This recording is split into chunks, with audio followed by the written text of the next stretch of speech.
Welcome, folks, to the Once Blue, Always Blue Geneva FFA podcast. My name is Michael Van, your host today. Here we're going to explore into the world of agriculture. Today is going to be a good day. Yes, it is, my friends, because our guest today with us is a very successful poultry producer in Geneva County, Alabama. This is Mr. Jeff Gray. Thank you, Jeff, for joining us today, my friend. It is an honor and a pleasure having you with us today. Jeff, how did your family get started in the poultry business? Michael, first of all, I'd like to thank you for having me on today, along with this young man here that's overseeing this.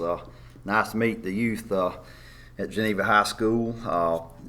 Back to your question, as far as how we got started out, it was back in 1986. My dad and mom, they owned some land about 5 miles west of Geneva, and they constructed 4 broiler houses with Southland Foods out of Enterprise. And then slowly over the years, or I guess kind of quickly to start with, they expanded, went up to 6 houses, then it went up to 10 houses, then it went up to 14 houses. And then in the mid-90s, they bought a farm close to Samson that consisted of 24 houses.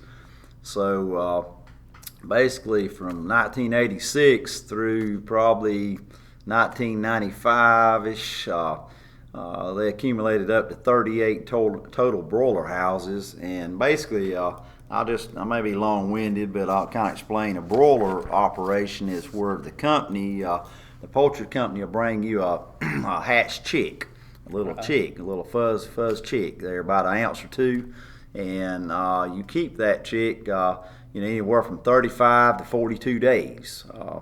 With technology, to start with, back in the 80s, it was taking, around 50 days, to get the chicken up to an approximate size of, 4 to 4.5 pounds. So, but with technology and advancements in feed and mixing feed, that is lowered down to about 35 days. Now you can take it from an ounce or two, and you'll have a 4.5 pound birds in 35 to 40 days.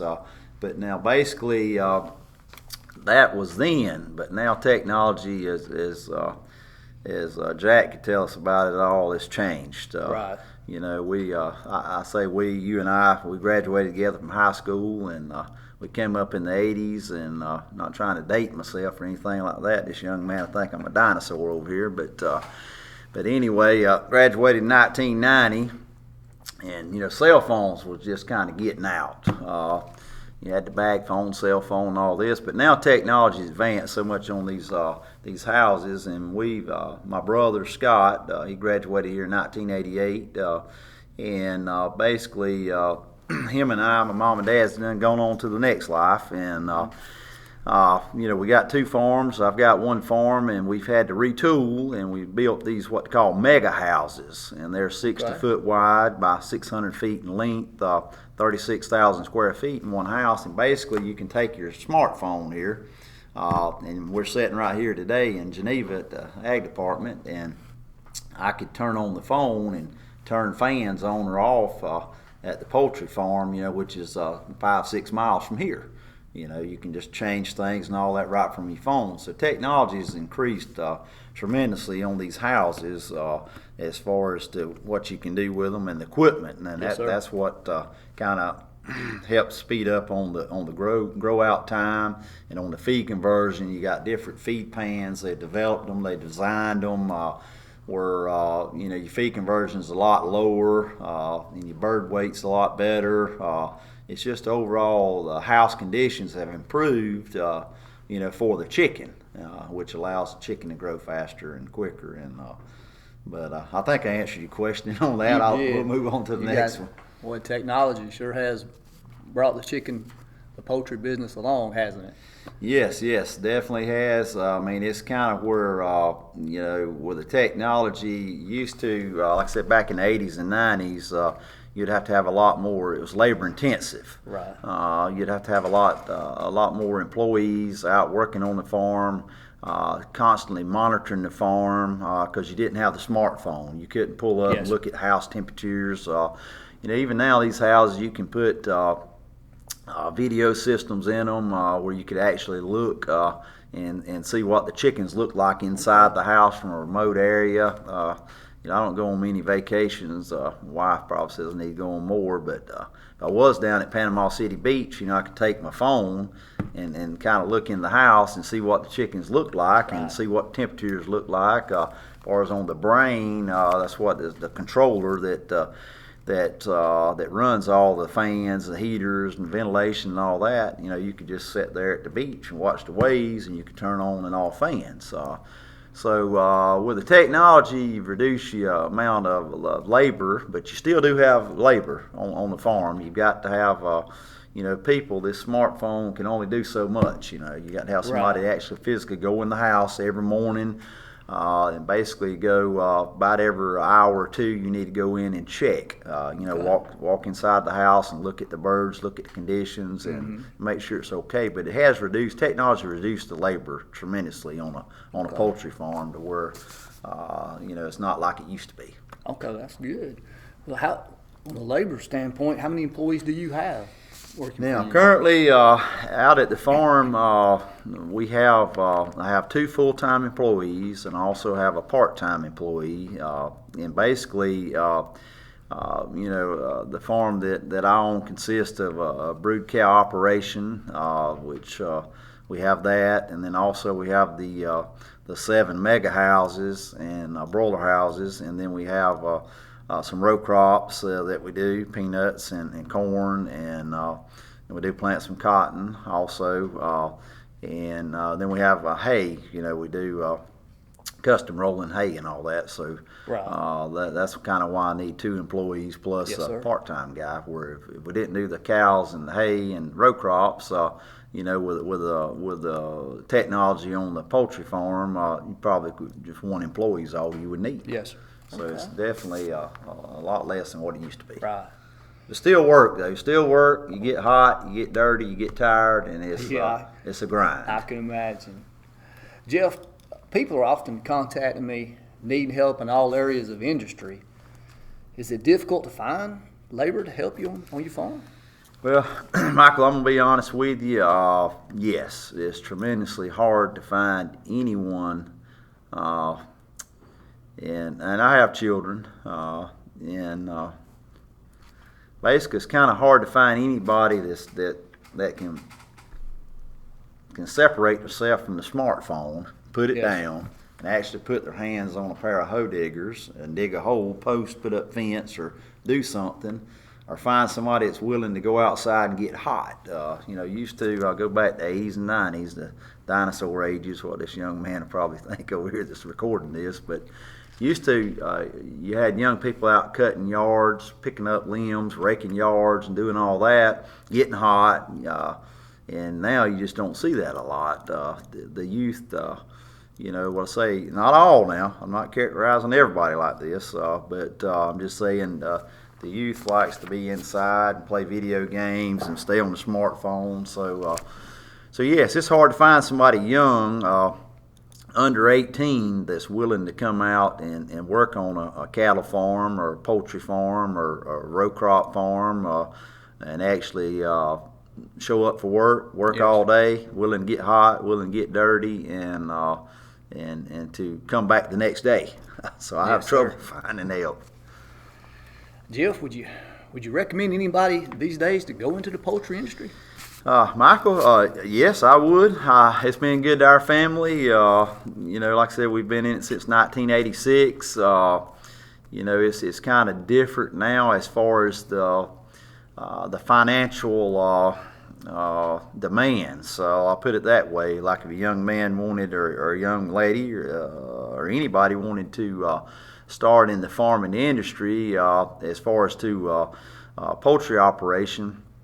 These mega houses, they cost so much money to build one house. Where now, recently I talked with a lender, and they're talking it's $700,000 to $800,000 for one mega poultry house. So if you do a farm the size of four mega houses, if you go 4 to 8, that's 32. That's $3.2 million just for the buildings and the equipment. Then you've got to have the land. Then you've got to have a tractor. You've got to have deep water wells, or either if you're on county water or possibly city water. The time you put all that in improvements, your roads and structures in, you're probably at least $4 million. For a 4-house mega farm, and it's kind of tough for a young man or young lady right out of high school or right out of college to go and get a lender to finance that amount of money. So yes. The financial demands makes it tough for a young person to get into the industry, but I would recommend if somebody's wanting to work, to get in the industry. It's a good industry. It's like everything else. There's no perfect job. You will not find a perfect job. It all has ups and downs. I completely agree with you there. It all has pluses and minuses, but I enjoy it. I think a young person or anybody would enjoy the poultry industry, as to you're able to kind of work for yourself. You're on the farm, but now you have to work. Right. But yes, I would recommend it, and encourage anybody to try to get in it if they're interested in it. There's several companies.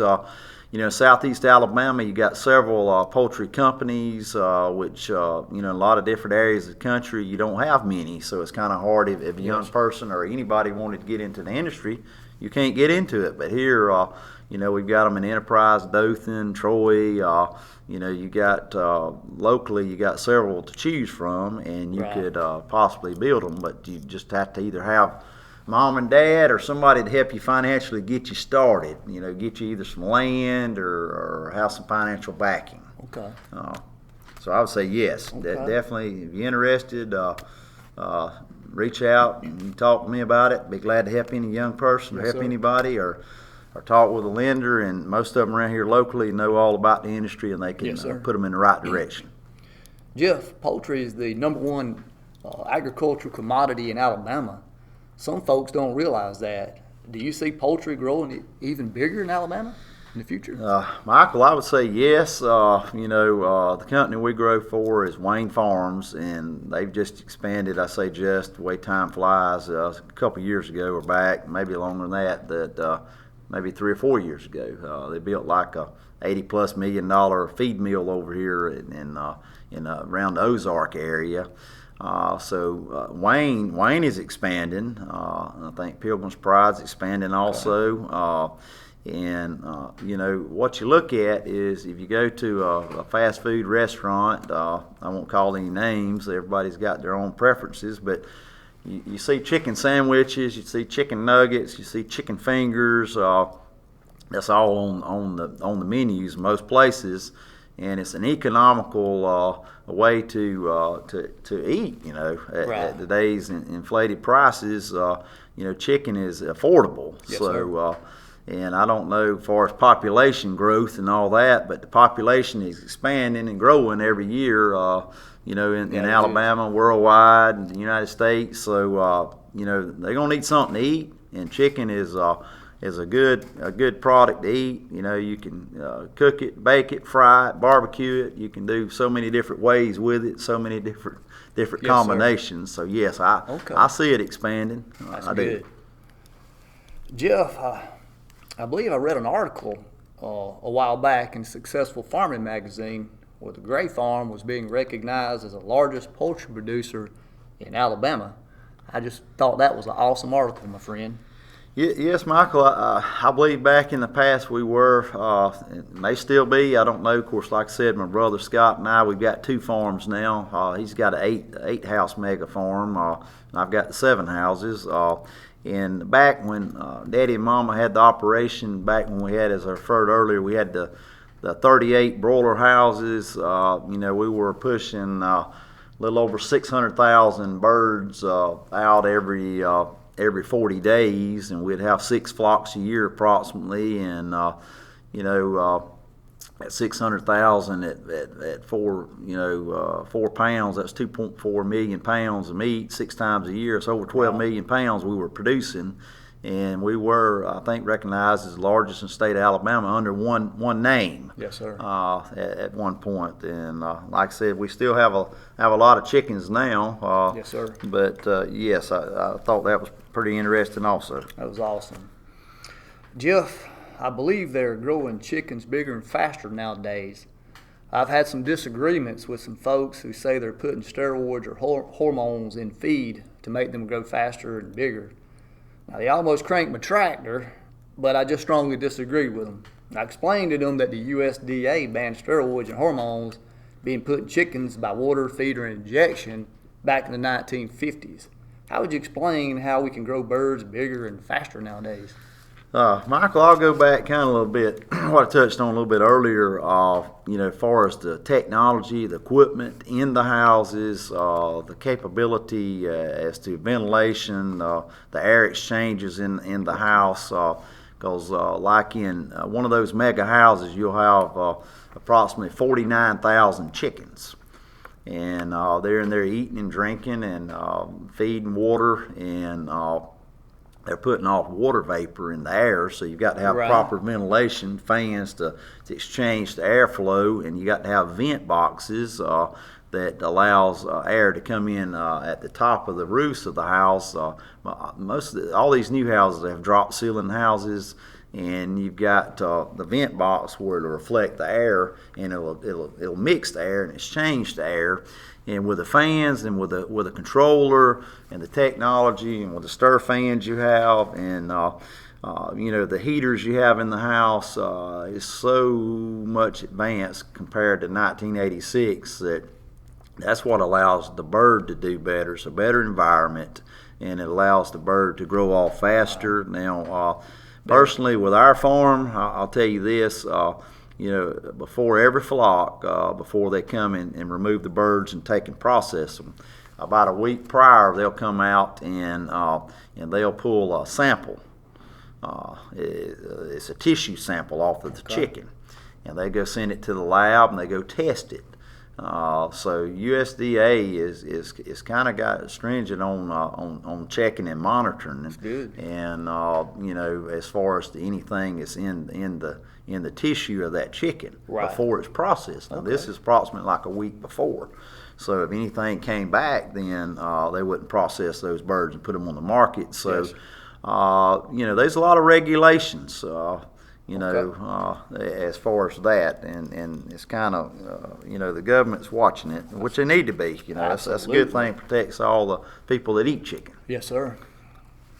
I also hear, Jeff, the comments on antibiotics being used in poultry.